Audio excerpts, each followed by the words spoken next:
welcome back to Something Wicked Film Festival. And we are talking one-on-one with a gal that I met a couple of years ago. It's been, what, about 3 years? I think 3 or 4, maybe, I think, yeah. But one of the conventions. An actress friend by the name of Krissy Notes. Hi. And welcome to the Something Wicked Film Festival. Thank you. I'm very happy to be here. You are one-on-one, and this is one of my favorite parts of the festival because every year I get to do one-on-one with someone that I know in the industry. So I'm glad they picked you this year.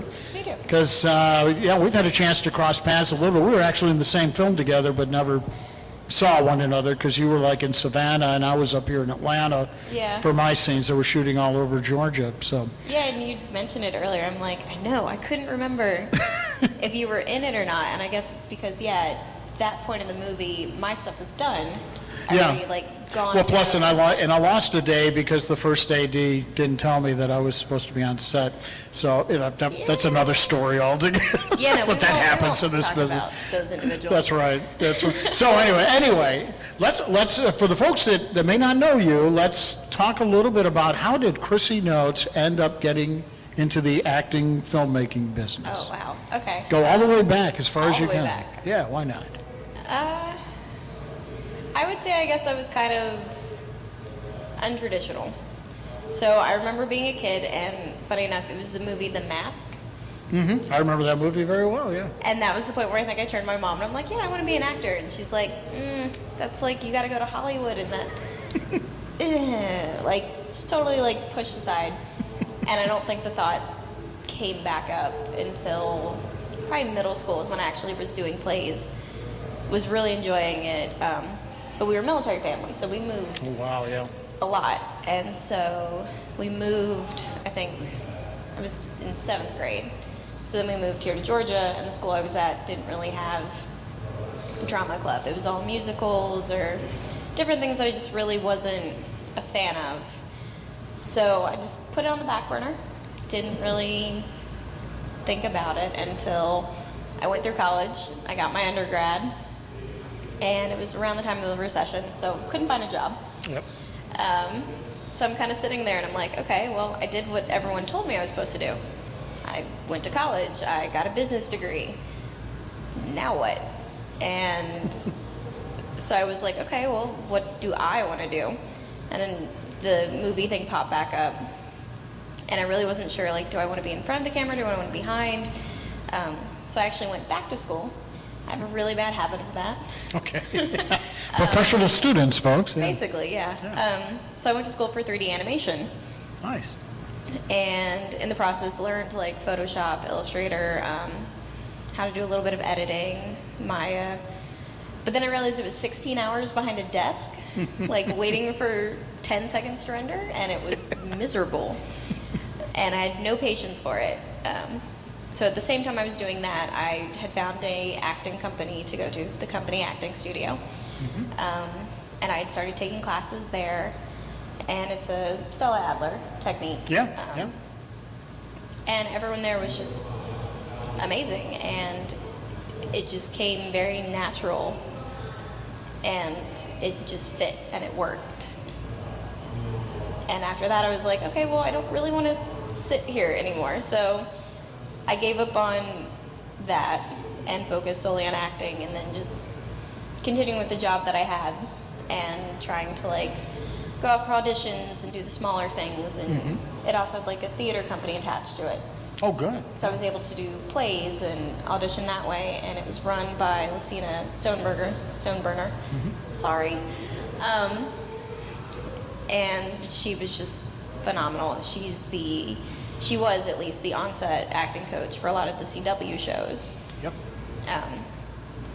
So yeah, she just was very encouraging, and that was 9 years ago. Just 9 years Just ago. 9. Wow. Seems like another lifetime, doesn't it? It really does. Now we have a mutual friend by the name of John We do. C. Ferris, I should say. Yes. So you did you've worked a little bit with Dead, Buried, and Back, the online magazine. Now, are you still doing any of that? Still doing some work for him?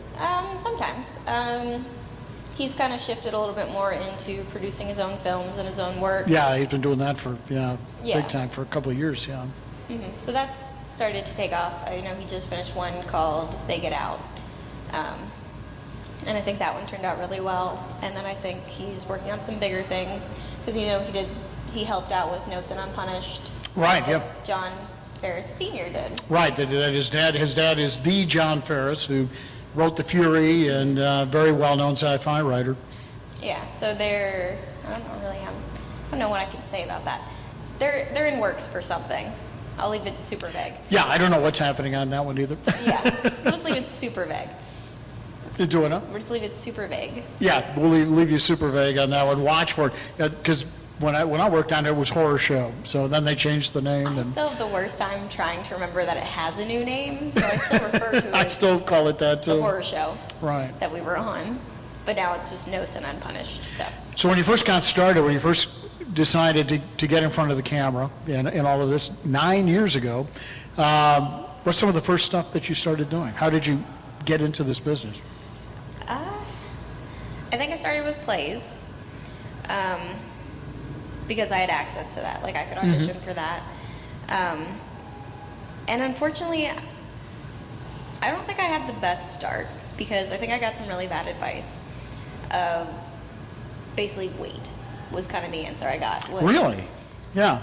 Wait before you audition for this. Wait before you do this. Wait. And so it was probably about 3 years of just mainly doing classes and plays before I actually started going out for stuff. So people are actually telling you to wait for And any particular reason? I mean, I get the idea behind it was wait till you know what you're doing, that you're comfortable.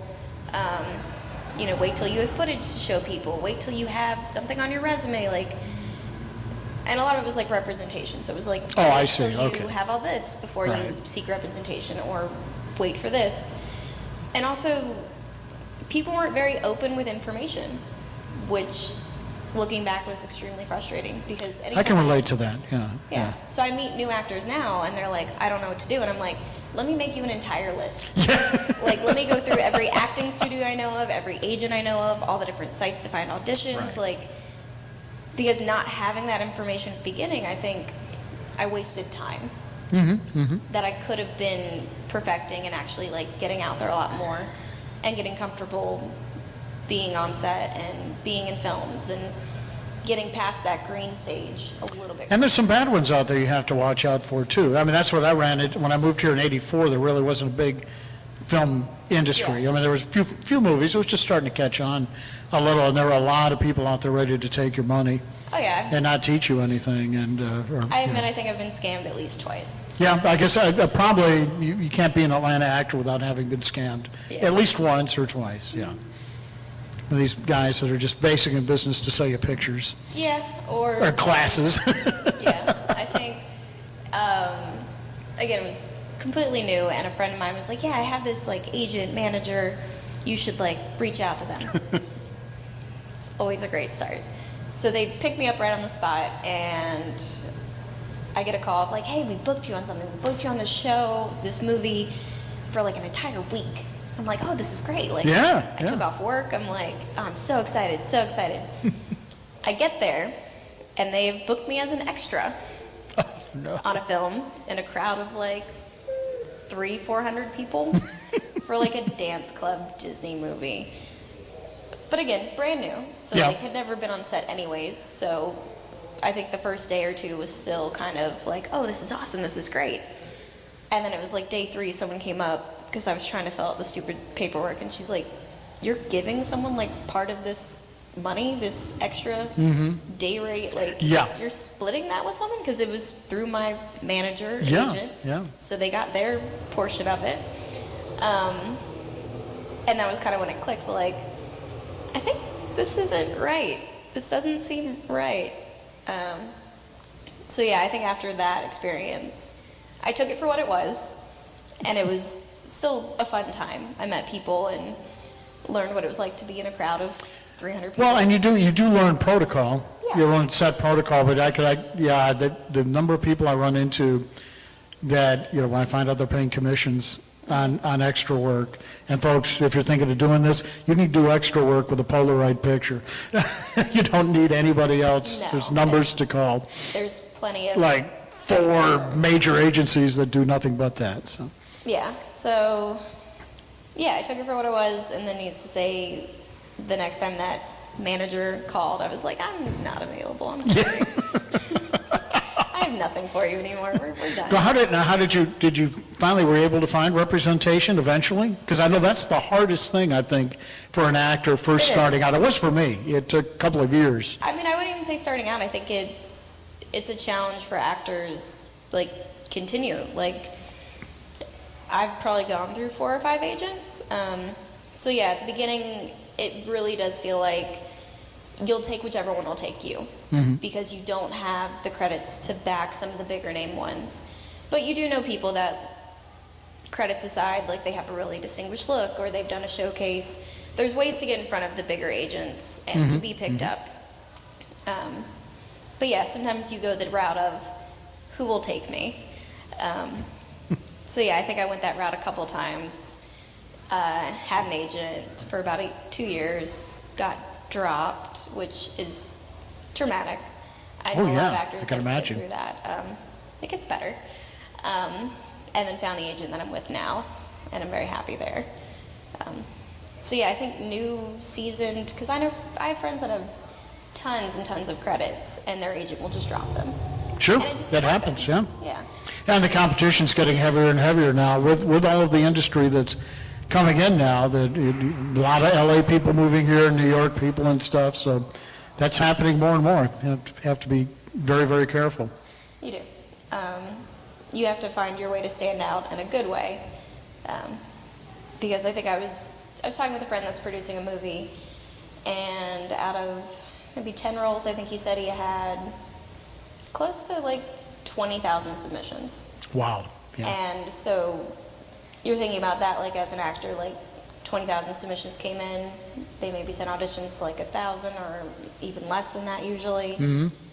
Like, to get an audition should be like something to be excited about, because out of the thousands of people that submitted, you at least got to that next level. Oh no, that's a plus. Yeah, you're 2/3 of the way there if you get to that point. That's right. I think someone told me once, if you can get like 1 in 30 or 1 in 60, like that's really, really good. Actually, yeah, that's. Yeah, like that. It used to, in the 90s and the early 2000s, it was 1 in 10, but now, yeah, it's more like 1 in 60. Yeah. That's a good day at the office. Yeah. Exactly, and that's working. So I know, like, for doing it for as long as I have, it gets very discouraging.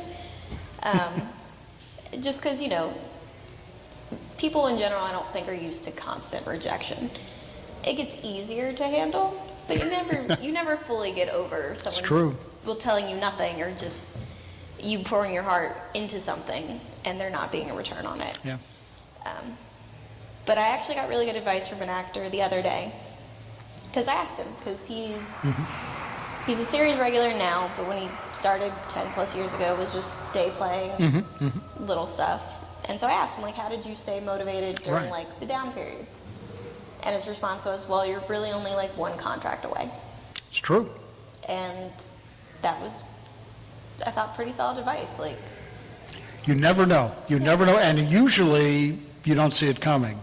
Yeah. Has been my experience. It's like it's one that comes out of nowhere from left field. So. Oh yeah, and it's always the auditions you feel like you did the absolute worst in. Oh, that's for sure. You, and you're like, did you see what I actually did? Like, It's true. I had one I totally forgot about. Like, I had auditioned something, and it was about a month later, and the agent called and said they booked you, and I went. On what? I didn't audition for them. She said, no, it was way back. Yeah, I'd forgotten totally about it. So those are the plus. Those are the fun ones. That's, I think, my biggest one that I got, the one that got me to be like eligible, the Duff. Literally, I think the audition was like, I think I had a word in it. And it was just me being like irritated that like the teacher or whatever had taken my phone. So it was like really an eye roll and like like that was the audition. And so like obviously you do your auditions, you forget about them, you don't hold on to them. That's right. And then so yeah, like a month later, they're like, yeah, no, you got a call back. Okay. But what this director did, which I thought was the coolest thing, was he had anyone that was coming in for a one-liner, he gave them like 18 different roles. So it was like a high school movie. Yeah, right. And so the idea was he wanted to see what you could actually do versus you walk in, you do your one word, and you leave. He's like, doesn't show me anything. So yeah, I had like 18 pages of like one-liners of like every high school stereotype you can think of, to like the popular girls, like the weird one at the table, the drug addict, to the, like all of them. And so I went in there and we just got to play around, because it'd be like all these different lines, and he was like throwing me new ones. I was like, all right, do it like this. All right, oh, that's great. Okay, we're gonna do it like this. Like, so again, like totally different than what I had done in the audition. Like that one didn't even come back up. And the one that I did was, again, like the phones were taken from everybody. So the point of the scene was supposed to be the kids kind of like going through like phone withdrawal. Right, okay. And so originally I was supposed to be at a payphone, like hitting buttons, being like, where's send? Like trying to send a text message on a payphone. That's great. And then, like one character was supposed to be like trying to like enlarge like a magazine, like an actual paper magazine. They're trying to like take their fingers and enlarge it. One kid, I guess, like kind of had like the shakes of like, I have something funny and no one's gonna hear it. So yeah, I went through and I did the whole phone thing, and he was just laughing. And I'm like, this is great, this is fun. Like, I don't even care if I got this. This was just fun. And then it was probably maybe a couple weeks later, they were like, yeah, you booked it. And that was like the first big thing that I booked. And I just remember being, I think initially just like, are you sure? Like, you're sure about this, right? Like, yeah, and then getting on set, and then them changing the scene again. So getting like completely different lines, and then somehow, I just have really bad luck sometimes. I had poison ivy right before filming, but it was like on my face, and then like my stomach. Oh, God. And so I'm nervous as anything that they're gonna make me leave, because I'm half covered in poison ivy. And so I get there, and like the makeup lady luckily doesn't say anything, or she lets it go. I'm like, great, okay, it's fine. Like trying just like consciously not itching my face. And so the scene ends up being like a one take, and it's all of us supposed to be crossing, but like the camera's going back. So I have to like start one place, hit my mark, turn around, like say the line, otherwise they don't see my face. But then like 5 of us have to hit this. Right, okay. And so the first couple times, I guess I'm not saying it loud enough, or I forget, I guess I'm just not saying it right. And so the sound guy was like, you need to speak up, otherwise they're gonna cut this. So now I'm like even more panicked. And so I'm like yelling it at this point. And the director comes over and he's like, okay, you're not trying to make her cry, okay? And I'm like, well, but the sound guy told me, and he's like, okay, 1 second. So I guess the sound guy was like there near the end of filming, and I guess he just didn't. Yeah, that happens a lot, yeah. You have to watch that, yeah. Yeah, so they end up like putting like a mic on me, which is even worse because now I have to lift up my shirt, which has all the poison ivy on my stomach. And now I'm like, the sound guy is like, I'm gonna get poison ivy all over his stuff. Like, yeah, like inside I'm just panicking.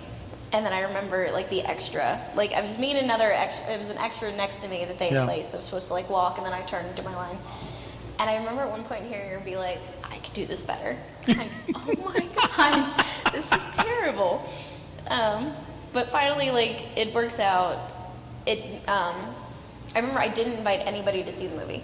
Like, didn't post it, like nothing, because I was so terrified they were gonna cut this. I'm like, they're cutting this. Like, this is the worst thing in the world. They're so gonna cut this. I'm not gonna tell anybody. And a friend of mine actually saw like the advanced screening and then told me, no, like it made it, like it's great, like you did great. And so that's when I like started telling people. That was smart. Yeah. Because even having speaking scenes don't guarantee you're going to make it on the final cut. Because I had someone that was in a movie that I was in, they were devastated because they cut him, they didn't cut me. And I did the same thing you did. I didn't tell anybody. I didn't want anyone to see it because I'd been burned before. And I'd seen friends of mine be burned. I mean, that's just traumatic as hell to be in a movie theater with all your friends, and the end of the movie comes. And they're like, where were you? And I just experienced that about 2 years ago where I was by myself, but they didn't tell me they cut me. they had me to the premiere, and I'm watching this thing, and there's that moment 5 minutes to the end of the opening or the closing credits, and you go, I've been cut because my scene should have been way longer, and that's an awful feeling. So yes, that's good advice, not to just get the phone call from your friend saying, hey, I saw you in the movie. You know, exactly. then you can go see Make it. sure it's there. Like, I had a friend who, I guess he ended up on Walking Dead, and he had a big screening party. Was so excited. I don't blame him. But it got cut, and so he had like a massive party at his house with all these people, and it never showed up. It was cut. So I definitely didn't want that to happen. But then also I was just so nervous about seeing it. I literally didn't see it till it was at the Dollar Theater the day before it was like out of theaters. Okay. It took a while to actually see myself on the screen and not be panicked. It's a weird feeling. It is. It is. It's a very weird feeling. So what's your favorite memory of a gig that you've booked, maybe, or favorite experience of on set that you can think of? I don't know. They're all very different, which I like. I don't feel like I've been stuck in the same role over and over. I very much enjoy the action ones. So I'd rather be the bad guy than the friend crying in the corner. Absolutely. I really wish every audition didn't need you to cry. It happens a lot.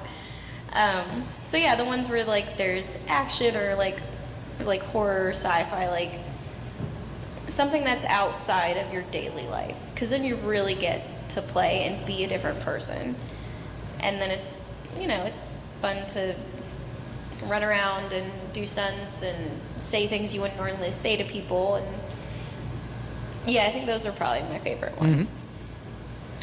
So changing gears a little bit. Okay. You go behind the camera, and you've been doing that. Of course, you have a film that's screened here at Something Wicked. So what made that transition? Going from, you're not giving up acting, but you're going now, you're adding a new layer, a new element to what you're doing in the business. So prior to that, I had been working behind the scenes. So I did the thing of let me move out to LA, see what that's about, came back, and then ended up doing locations and production before taking a break from that. So I think for someone who just enjoys films in general, either in front or behind the camera, you just enjoy the process. You enjoy having a hand in creating something. And I had done a short before that was almost completely improv. I basically let my main actor make up all his lines. I had a couple notes, I knew where I wanted it to go. Right. But I had this great actor, and he just kept going, and it made it impossible to edit. It's still not edited. Because he would just come up with these things that he'd improv, and I'm trying to stop the camera, but he keeps coming up with even better things. Sounds like you had a Robin Williams clone or something there. Lance Casillo. Okay, I don't know who he is. Studios. Yep. So he's a great improv actor, great improv teacher. So that was my first short that I ever did, and it was me, it was him, it was Lee Burns as my camera guy, and that was it. And I remember him being well, do you want some movement in the shot? I'm but he's walking, there's movement. I had no idea what he was talking about. And then fast forward a couple years to this one, and some friends of mine were talking about scripts that they were writing, and I was listening to a bunch of podcasts at the time, and an idea just hit, and it was the first time I had an idea from beginning to end. So I'd probably tried to write some scripts before, but you start with that idea, and building on it can be challenging. Yeah. So this one I finally saw it beginning to end, wrote it out, didn't like it, scratched it, rewrote it, and then finished, and literally just put a post out on Facebook, was hey guys, I wrote a thing, who wants to help? And surprisingly, a lot of people, way more people than I needed. You'll get swamped. Yeah. I probably should have clarified more of what I needed. Yeah. Because at some point I'm all right guys, we're good, I'm gonna take this down now, because too many people. And then I think it was probably about 6-7 months later we filmed it. And I think the most overwhelming and exciting feeling was the first day of our set. And it was at my house, so like I'm already there, so I'm not like going anywhere. But all of a sudden, like, people start showing up and they just start going to work.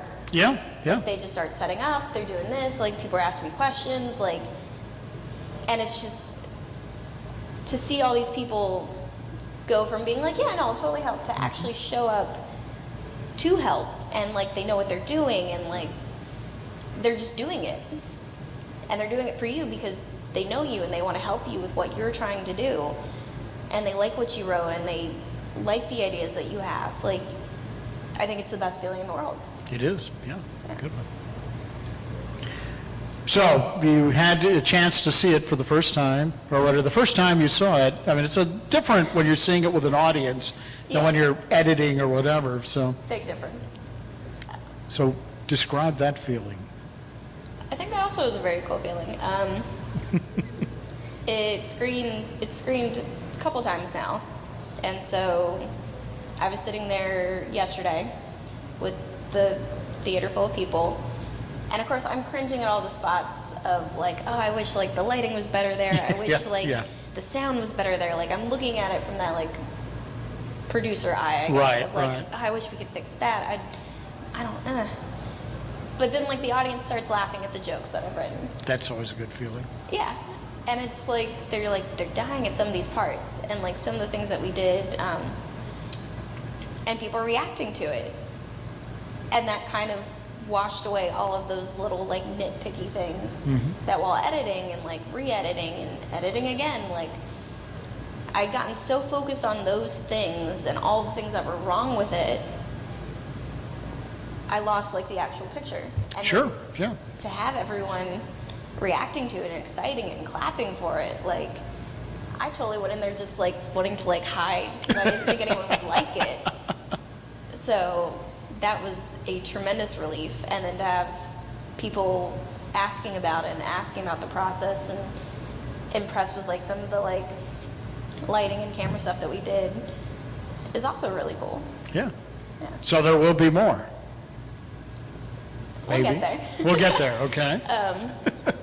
I know I have a great group of people that I want to work with again, and I want to make more things with. Like, we did like the 48 Hour recently. Yeah, yeah. And so for that, my main role was producer. So me and the other producer brought in, you know, originally the idea of like, yeah, we need like 5 people. We ended up with 30 crew members. So we had every department filled, mostly. Like 15 plus actors that wanted to do it. I think we had like 8 or 9 writers. And this was literally a 48 hour. And then we ended up with like a whole post-production team. Nice. Yeah, so we ended up with anything and everything for a 48-hour film post, and made an amazing film that was screening as well. And with that one, mainly like producing it, like being like, I brought all these people together, and they made this amazing thing. So that was also a really cool feeling. Excellent. Okay, out of all the things I've asked you and made you talk about, what's the one thing that I should have asked you that you wanted to talk about? You have your chance now to talk about it. Maybe I didn't forget anything, but I don't know who if knows? I forgot anything. I don't know. I guess to newer actors out there, or even the seasoned ones, because I feel like a lot of times when you go to like lectures and classes, it's a big jump between like, oh, I'm just starting to, oh, I'm a series regular. And I think the group of us in the middle kind of get missed. So I think as the other guy said to me, like, you do it because you love it, and you do it, like, you know, you're one contract away, and you have to let it not be overwhelming and get you down. And if you need to take a step back and do something else, you can. Yep. You can always come back to it. And also know that, like, you can have multiple passions, so don't get put into one category. So you can be an actor, you can be a writer, you can be a filmmaker, you can want to direct. Like, you can do all of those things, and you don't have to settle for one. If you're just a creative person that wants to be a part of the process, do it. I had an author friend who, when I asked him, what's the best advice you give me about writing a book, he said, just write it. Yeah. That's You it. just have to try. That's You have exactly to it. Start. Folks, Krissy Notes. Thank you for being with us, Krissy. Thank you. Have fun at the rest of the festival. Maybe we'll bump into each other again real soon. I hope so. Folks, we're live here at the Something Wicked Film Festival, and we'll see you next year.